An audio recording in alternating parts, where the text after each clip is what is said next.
कुर्बानी का जानवर ख़रीदते वक्त बीमार जानवर की पहचान कैसे की जा सकती है? अगर आपने कुर्बानी का जानवर ख़रीद लिया है या ख़रीदने जा रहे हैं तो इस वीडियो को लाज़मी देखें। अस्सलाम वालेकुम नाज़रीन, मैं हूँ आपकी सोनिया और आप देख रहे हैं शाहकार टीवी। नाज़रीन, आज मैं मौजूद हूँ मवेशी मंडी में और मेरे साथ मौजूद है वेटरनरी डॉक्टर मोहम्मद अतीक साहब। आइए इनसे बात करते हैं। अस्सलाम वालेकुम। वालेकुम अस्सलाम। अच्छा सर, मुझे बताइएगा कि जैसे ही ईद कुर्बान करीब आती है तो बताइएगा कि कुर्बानी का जानवर ख़रीदने के लिए किन किन बातों का ख़ास ख्याल रखना चाहिए? इसमें डेफिनेटली ये लोग जो होते हैं सारे जानवरों से रिलेटेड नहीं होते, तो आने वाला जो भी शहरी हजरात हैं जो ख़रीदना चाह रहा है उसको चंद एक बातों का मद्देनज़र रखना चाहिए कि एक जानवर जो है वो हेल्दी उसको नज़र आना चाहिए कि एक तो वो चारा खा रहा हो, पानी पी सकता हो, अगर वो सुकून से खड़ा है तो उसकी एक सबसे अच्छी आदत है कि वो जुगाली कर रहा हो, तो उससे ये इंडिकेट होगा कि वो जानवर जो है वो हेल्दी है। ये चंद चीज़ें जो हैं वो फार्मर या जो ख़रीदार है उसके देखने वाली हैं। उसके अलावा मंडी में आपके चैनल के तवज्जुह से मैं ये बात वाज़ह कर दूं कि मंडी में हर मंडी में ही होता है, लेकिन जो शहपुरा मॉडल मंडी है इसमें वेटनरी टोटल फैसिलिटी अवेलेबल है। तो जो जानवर आपको पहले जो आपने ख़रीद लिया अपने तौर पर जो आपने चेक करना कर लिया, तो उसके बाद ज़रूरी है कि आप इधर हमारे वेटनरी कैंप में आएँ और वहाँ पे उसका टेम्परेचर चेक करवाएं, उसके जो उसके ऊपर लेयर्स वगैरह हैं या कोई इस तरह की कोई चीज़ नज़र आ रही है तो उसके मतलब भी अपनी जो भी क्यूरीज़ हैं वो कंप्लीट करवा के जाएं। किसी जानवर को हेल्दी डिक्लेयर करने के लिए आसानी हो जाएगी।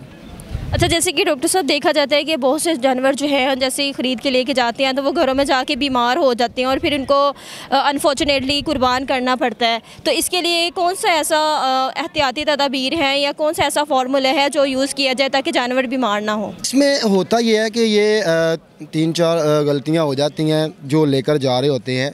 पहली बात है तो पहला जो पॉइंट हमारा है कि वो हेल्दी कैसे सिलेक्ट, बाद का जानवर आए हैं, देखा है जी हमें पसंद आ गया, ले गए हैं।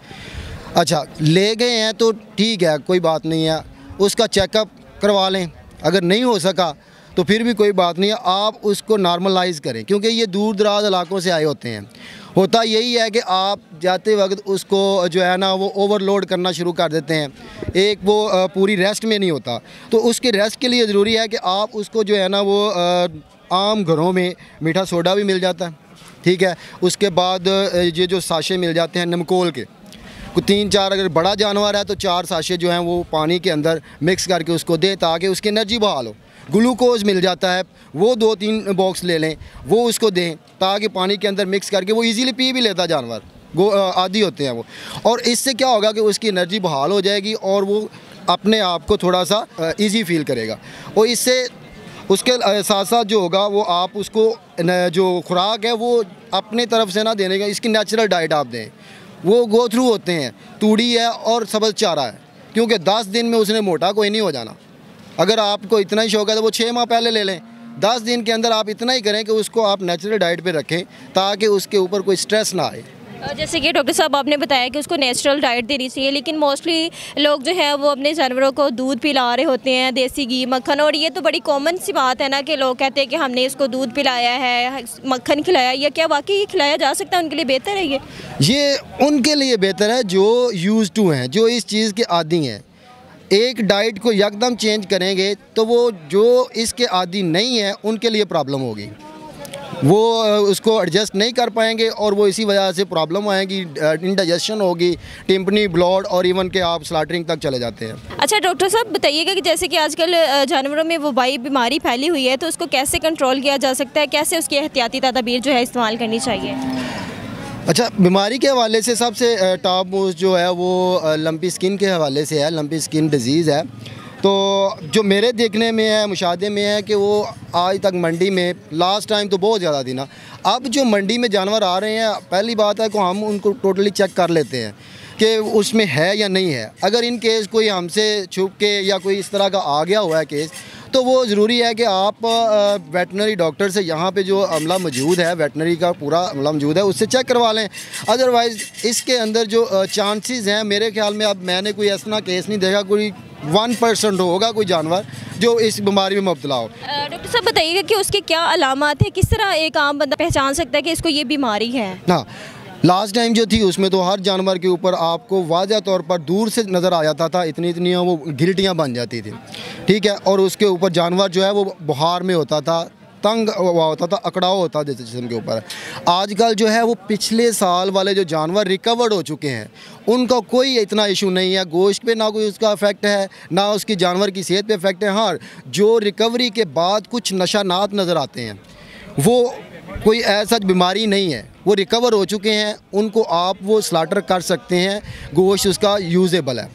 हाँ, आप चेक करना है, बाद औक़ात एलर्जी हो जाती है, जानवर के जिस्म के ऊपर छोटे छोटे से दाने आपको ऐसे ही नज़र आ रहे होंगे, तो वो लोग जो हैं वो जानवर ख़रीदना छोड़ देते हैं कि जनाब ये इसको लंपी हो सकती है। हालांकि ऐसा नहीं है, वो दाने एलर्जी के हो सकते हैं, वक्ती तौर पर कोई एलर्जी के कोई टैबलेट वगैरह उसको दी जा सकती है। वो मैंने अक्सर देखा भी है, फार्म पे भी मैंने देखा है कि वो एलर्जी की उसका ट्रीटमेंट करे तो वो ठीक हो जाता है। हाँ, अगर जो लंपी स्किन वाला हो भी सकता है, 1% केसेस हैं, उसमें ये होगा कि आप जिस्म के ऊपर हाथ चलाएं, अगर तो आपको कोई छोटी छोटी गिल्टियाँ महसूस होती हैं तो फिर आप अंदाज़ा कर सकते हैं कि ये लंपी है। उसकी कंफर्मेशन आप अपने पास ना रखें, फिर वो फौरी तौर पर वेटनरी कैंप से आकर उसको चेक करवाएं, या हमें कम अज़ कम इतला दे के जाएँ कि यार ये जानवर हमने देखा है तो इसको आप ज़रा चेक कर लें, ठीक है। अदरवाइज़ उसका जो है ना चीचड़ होते हैं बाज़ औक़ात, उसकी तरफ से भी थोड़ी छोटी छोटी ना उबार नज़र आते हैं, तो चीचड़ मार स्प्रे के हवाले से भी हमारे पास यहाँ पे टीम मौजूद है मंडी के अंदर। तो जो अगर कोई रह गया है जानवर, हो सकता है कोई नया आया हो तो वो हमसे बच गया हो, अदरवाइज़ हमारी टीम जो है वो मुसलसल देख रही है और चीचड़ मार स्प्रे कर रही है। तो अगर वो जानवर जो आपके पास आ गया है और उसको स्प्रे नहीं हुआ या चीचड़ उसके ऊपर लगे हुए हैं, तो फौरी तौर पर उसको ख़रीदने से पहले जो है वो कंसल्ट भी कर लें और उसको स्प्रे भी करवा लें। कोई साइड इफ़ेक्ट किसी को हुआ है, किसी इंसान को हुआ है, इसका कोई साइड इफ़ेक्ट तो नहीं है? क्योंकि लोगों के ज़हन में ये बड़ा कॉमन सा सवाल है कि अगर हम ये गोश्त खाएंगे तो हमें भी ये बीमारी लग जाएगी। जहाँ तक मैंने ऑब्ज़र्व किया और देखा है, जो मेरी प्रीमिसेस के अंदर हुआ है, बहुत सारे जानवरों को हुई है, तो आज तक मैंने इंसानों में जो है वो इस तरह की बीमारी ट्रांसफ़र होते नहीं देखी। और ये कंसेप्ट जो है ना, हमें ये क्लियर कर लेना चाहिए कि जिस पीक टेम्परेचर पे हम चीज़ों को उबालते हैं, पकाते हैं, उस टेम्परेचर पे तकरीबन A to Z तकरीबन जितने भी बैक्टीरिया हैं वो सारे किल हो जाते हैं, तो उससे आगे बीमारी के फैलाव का सबब है ही नहीं है।